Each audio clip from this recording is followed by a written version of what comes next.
Welcome to Quality Time with MoreSteam. I am your host, Dan Swartout, and I am so glad you're here with me today because in this episode, we will bring you part 2 of my conversation with Alan Goodman. In our last episode, episode 6, we learned a lot about Alan's background, some really cool stuff, Rocky II, the Milwaukee Bucks, of Goodman's Desserts. So if you haven't listened to episode 6 yet, go back and check that out. In this episode, we will talk about Alan's introduction to lean, using lean in businesses of all sizes, including small businesses, and Alan's work teaching lean principles to kids at the Introduction to Lean camp at the Milwaukee Area Technical College. It's a really cool conversation, a lot of great stories. I'm so glad you're here. And now part 2 of my conversation with Alan Goodman. I think it's fascinating you're talking about using lean principles in your business, which is essentially a one-person show, right? Yeah. It's you. Yeah. And Yeah. I know that in the past you have done a webinar with MoreSteam where you talked about employing and utilizing lean principles and concepts in businesses of all sizes. A lot of times you think about these concepts and principles in massive organizations, but you're able to utilize them in really much smaller organizations. And how do you do that effectively? If somebody's out there listening and they've got a smaller organization, how could they effectively utilize these processes, these concepts that a lot of people associate with big corporations like GE, which is where you were exposed to lean initially, right? Right. Absolutely. Yeah. I'll give you an example. So there was a customer.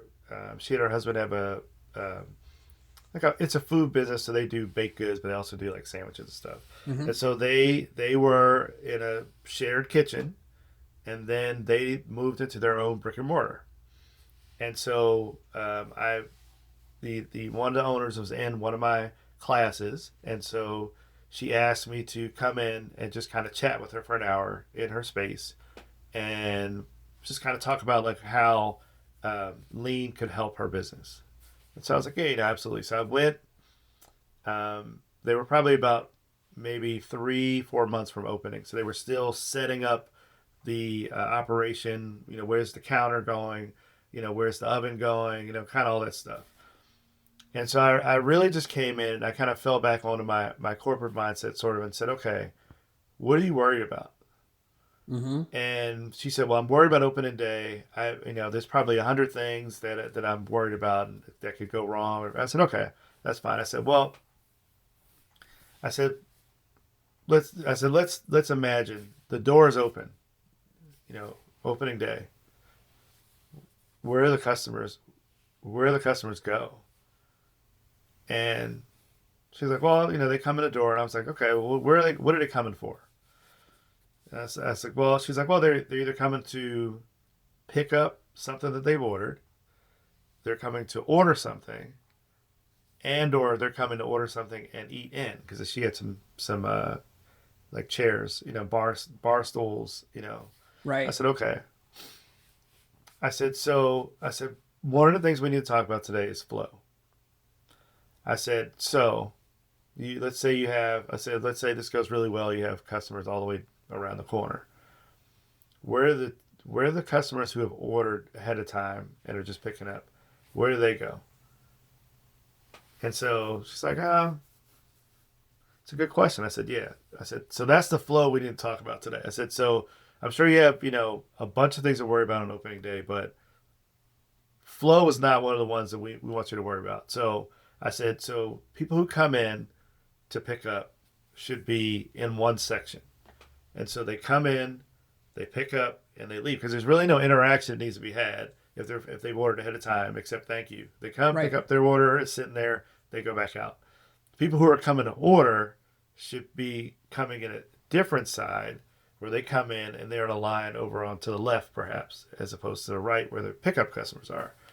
I said, and then you need to have an area for people to sit if they're waiting for their order, or to sit if they're going to eat. Are they going to sit inside? When are you going to direct them outside? Right? When is it too full? Right? So what I suggested was that she bring in 10, 15 people maybe, feed them, and then walk through these scenarios and literally put on the floor take out, arrow this way, order this way, waiting here, that sort of thing. I said, and now I said, once you're able to get that flow, it's going to take you maybe a week or two. Now you start to time how long it takes you to fulfill orders, right? I said, the other thing is that I said, so at the time, they didn't have they had some issues with the oven setup. The city was kind of giving them problems with spacing. And so they had to go back to the share kitchen to make product. So I said, when do you need to go back to that space? Like, how long does it take you to make product? I said, you need to figure that out, because then you need to have an indicator to tell you when you're getting low on stock, so that you can go back and have somebody make product.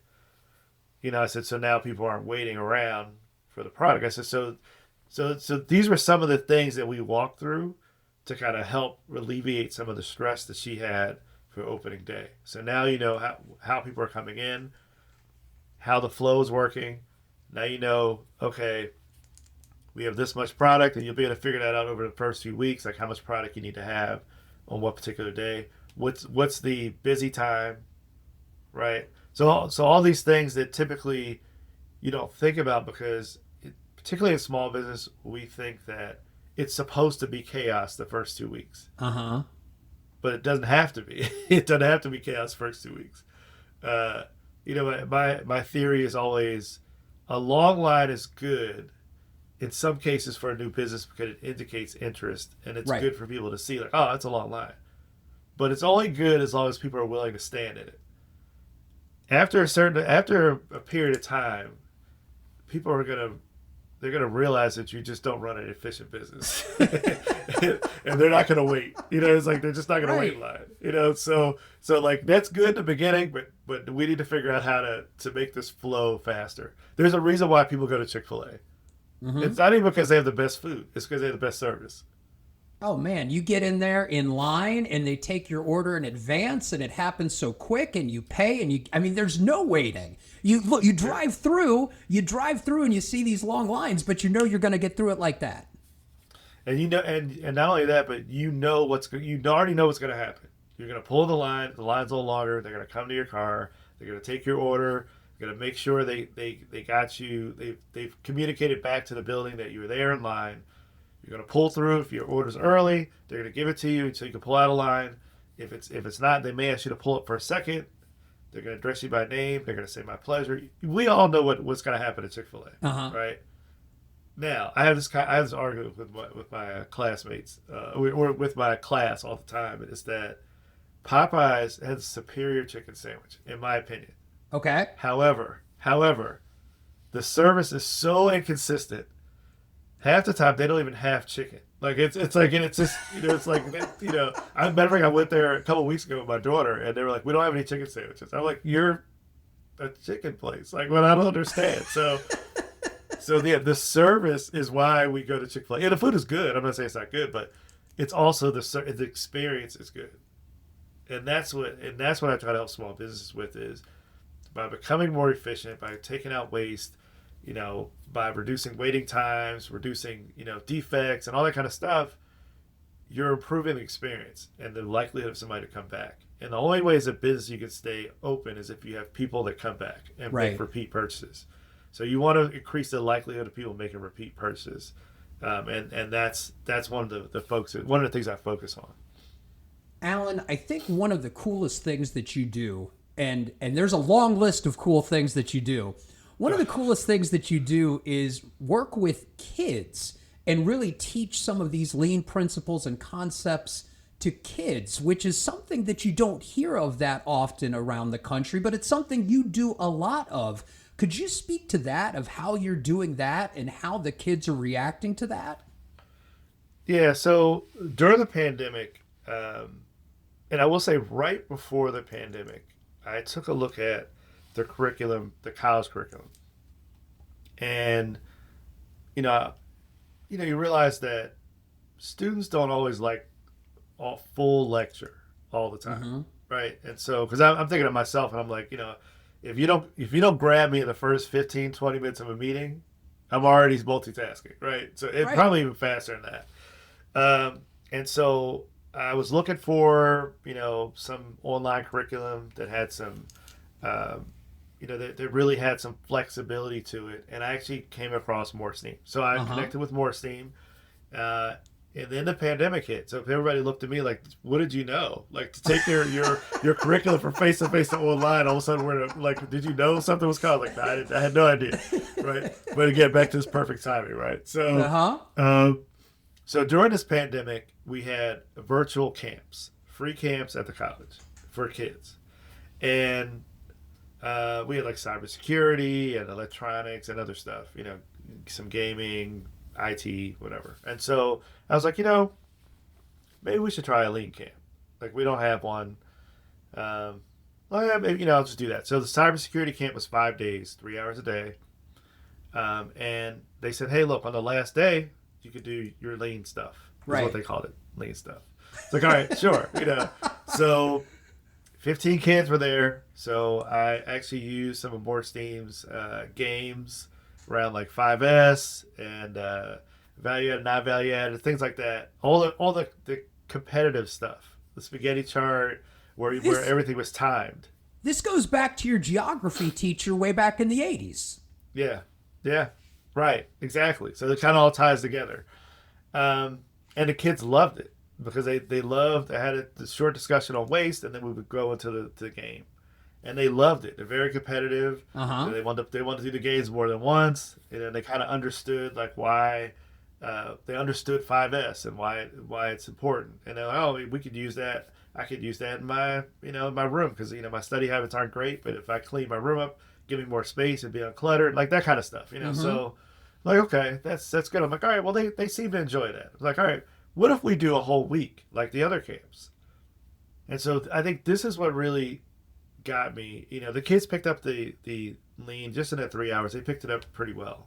And so I was like, all right, if we do a full week, let's see what happens. So we're still in the pandemic. So we did a 5 day camp, 4 days in virtual, 1 day's in person. Mm-hmm. And so 15 kids again. 15 kids is the cap, by the way, of the camp. So we had a bunch of kids from Milwaukee area, but then I had 4 kids from Illinois, and I had one young lady who called in from the Philippines. Wow. Google Meet, right? And so um, initially I thought she was saying she's just from the Philippines, right?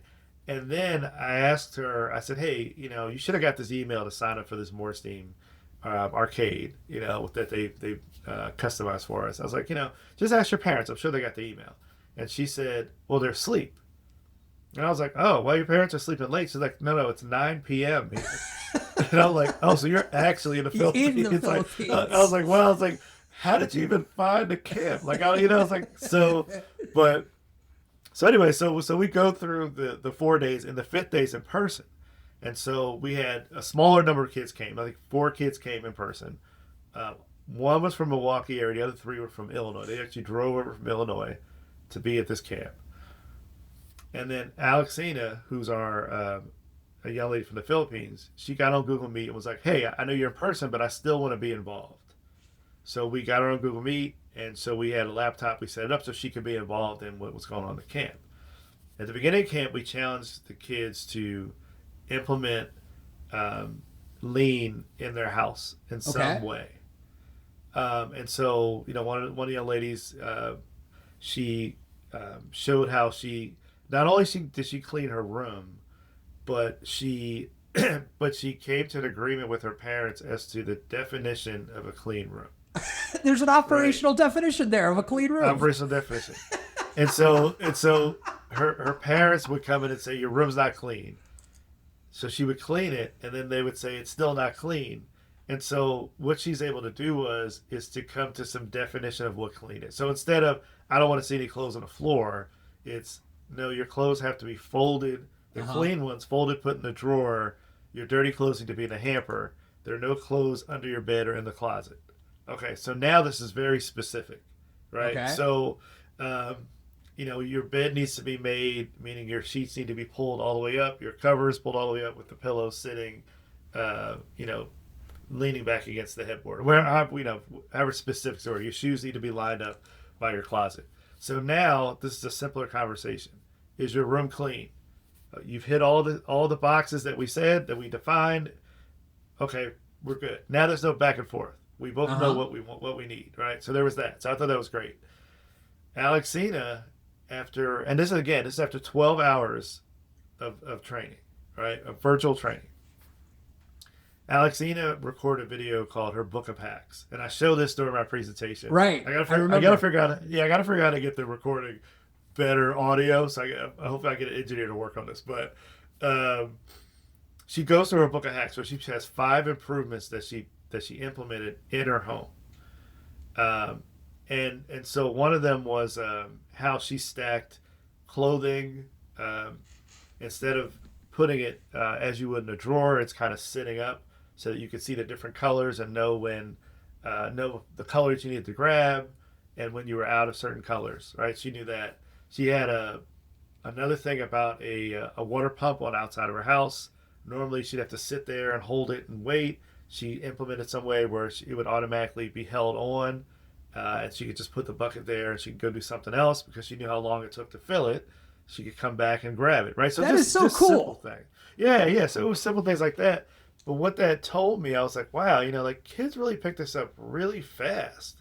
Like, we could give them more. We could go a little further, not just some of the higher level, like the 5S and operational definition, but like let's start getting into things like, graphs and like variation and see kind of like how they do with that. And so Alexina really was an inspiration for going forward with this program. And so, now we've started to grow it where we have camp inside of MATC, but now we have camps outside of MATC, because what I realized is that getting it into the community,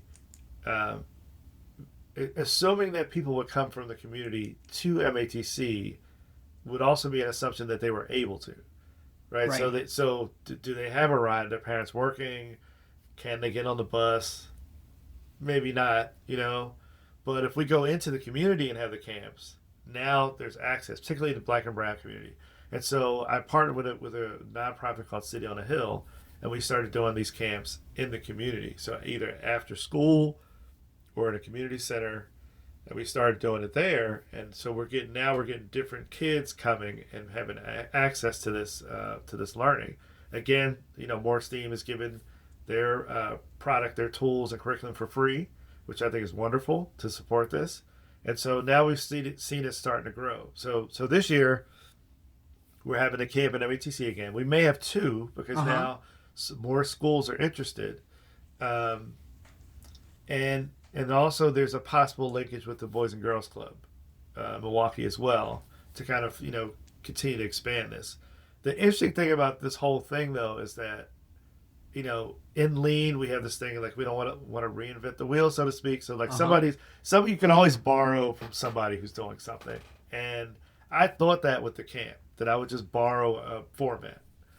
And then I went to look for one, and I couldn't find one. I couldn't find a format. And I'm like, nobody's doing this. Like, this is, because I was like, I look at this as I was a big junior achievement person when I was in Philly when I moved here too. And the way they package a curriculum, taking it to the schools, it's really great. Like I've told it, from high school down to elementary school. So, I really love the way that works. I'm like, why can't we do that with Lean? Right? We could do the same thing, work with kids. I was just surprised that nobody was really doing this. And so I look at it as a farm system. And we'll go back to kind of show my basketball example. That LeBron James wasn't discovered when he was 18. He was discovered probably when he was 12, 13. Oh, yeah. And people were following him, making sure he was developed through the different AU stuff that he did. And for me, it's like with the problem-solving thought of this, it's like companies should really be identifying their pipeline of leaders earlier than they do, right? And then this particularly solved the problem of we don't know we can't find diverse candidates. It's like, well, why don't you could develop them early, and you could start with Lean. Because companies are always looking for somebody who can problem solve and have the Lean background. I run to that all the time. So why not give it to them early? Start 8th, 9th, 10th grade. Identify these kids. The ones that really take to it, give them more intensive training. just keep an eye on them through college, develop them, and then when they come out of college, they're ready to make an impact day one. We don't have to wait a year or 6 months or whatever to learn the company at all. You're already kind of feeding them that information, developing them. So it's like, all right, let's look at the pipeline. Who do we have coming in the company in 2030? All right, we got all these great candidates to fit in these roles. So ideally, that solves a couple problems on the corporate side. So now it's really just making that connection so that companies look at this as a real farm system where they're developing their workforce or investing in their workforce early. Kids are so curious too. They're natural problem solvers, right? Yeah, they are. They early on, we allow them to solve problems, to fail, start over, with all the way back to with the square peg and the round hole, those toys and stuff they do. We allow them to do that. The problem is that in the school system, and I'm on the board of a K through 8 school. In the school system, two things happen. One is that you have to pass a state test, right? And so it becomes a focus on particularly math and reading comprehension. They call it ELA. That you have to make sure the kids pass these tests in order for your school to be deemed a good school, right? So that you want and so the math that they learn, and I love the math, which also kind of makes sense with us with problem solving, would typically be the area where they would really get their problem solving, particularly in middle and maybe high school, but it becomes more of a memorization. And so now it's like you're memorizing the problem, but not necessarily the how to do it. It's kind of like you're memorizing material to get ready for the test.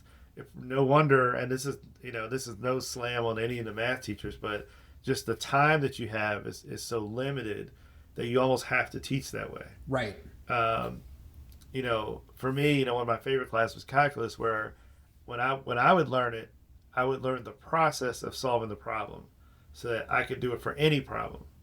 So now I know, okay, step 1, step 2, step 3, step 4, got it. Okay, now I know. And if something is different, I know how to adjust to get there. The other thing, though, is that if you ever hear somebody talk about math, particularly people who don't like math, they will say, well, I don't need this anyway. After I get out of school, I'm not going to need geometry. You hear that all the time. Yeah, I'm not going to need geometry. I'm not going to need algebra, which is ridiculous because you absolutely need it. And so it's not even looked at as something that they want to retain.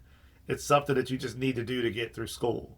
And so we lose that the problem solving that could be in math also. So now you get through school and you're more thinking about learning how to do something and not how to improve something.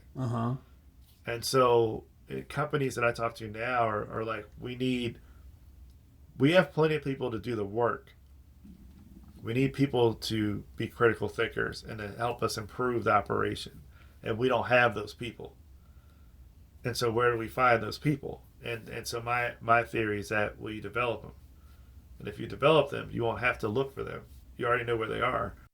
Thanks, Alan. We'll be right back after this brief message about how MoreSteam can help you in your development.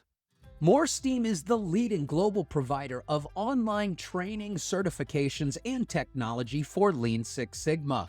We work with individuals, universities, and businesses, large and small, to provide proven solutions that are right for them.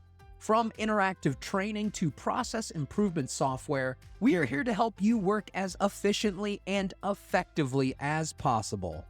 Visit MoreSteam.com to learn more. And we're back with Alan Goodman as we talk more about Alan's work with the Introduction to Lean Camp. Do any of the kids, after they've come through the camp, do they come back to you and say, Mr. Goodman, look what I've been able to do. I've been able to utilize these principles in this way and do something cool at my school, at my house, at a club, for a charity, anything like that? Yeah. So I think that's the next phase, is that to go back and start to track how these kids are doing. So Alexina, we still have her information, so we're definitely going to reach out to her, see what she's doing, the young lady from the Philippines. And we have some other kids that we're going to track down as well, because we still have their contact information. I will say this though. Last year's camp, it was a smaller group. It was 5 young ladies, which for our lean sits under our STEM pathway. So obviously having women in STEM is really important. Um, but after the camp, I ran into one of the young ladies in the camp, and I just saw her out. She ran up, gave me a hug. She's an 8th grader. Came up, gave me a hug, thanked me, for the camp. She had fun and that sort of thing. So I was like, oh, that's good. She had fun. Her mother sent me an email, or her aunt, I guess, sent me an email and said, I haven't seen her smile that much in a long time. That's awesome. Yeah, and she said she's usually quiet. She's got her headphones on. She doesn't say a whole lot. She said she came home and said how much fun she had and smiled when she said it. And so for me, again, another, motivating factor, like, wow, she really had fun with this. Like, it wasn't just about learning it. Like, she really had fun being there. And, whether it's doing Lego production or paper airplanes or catapults, all the stuff that we do, like, she had fun with it, and it really made a big impact on her. And so, for me, it's wonderful to hear, and it's just another sign that I need to keep doing this. Alan, what a fantastic conversation this has been. I said at the beginning, one of the most interesting, one of the most fascinating people in the lean space. And we have barely touched upon so many things I wanted to touch upon today because you're involved in so many cool things. Alan, thank you so much for joining us today. Where can we find you? Where can we find a Goodman's Desserts? Where can we find MATC, the camp, your consulting? Let us know. Sure. The best place to find me is on LinkedIn. Okay. At Alan Goodman, you can find me there. Alan D. Goodman, actually. I will put that in the show notes. Yep. Also, for Goodman's Desserts, you can find me at goodmansdesserts.com. And you can see all about the business, some of the media I've been in. Got to meet Dave and John for Shark Tank. That was pretty cool. That's awesome. Yeah. So you can see that. And then those are probably the best 2 places to reach me. MATC is matc.edu. But I will put the link to the camp on LinkedIn. Okay. So everyone will be able to see that. That's probably I try to center a lot of my stuff on LinkedIn so everybody knows where to find me. Excellent. Alan Goodman, thank you so much. This has been a great conversation. And like I said, we've only talked about so few things I'd like to talk about. I hope you will join us again in the future. Yeah, absolutely. Would love to chat with you. Yeah, I appreciate it. Thank you so much, Alan. And thank you for listening to Quality Time with MoreSteam. You can email the show at qualitytime@moresteam.com. And if you enjoyed the show, please leave a rating or review on your favorite podcast service. Also, please go ahead and visit our website, moresteam.com, to learn about the software and tools that can help you solve problems, eliminate waste, and do things better. We'll be back in 2 weeks with more Quality Time with MoreSteam. Thanks again.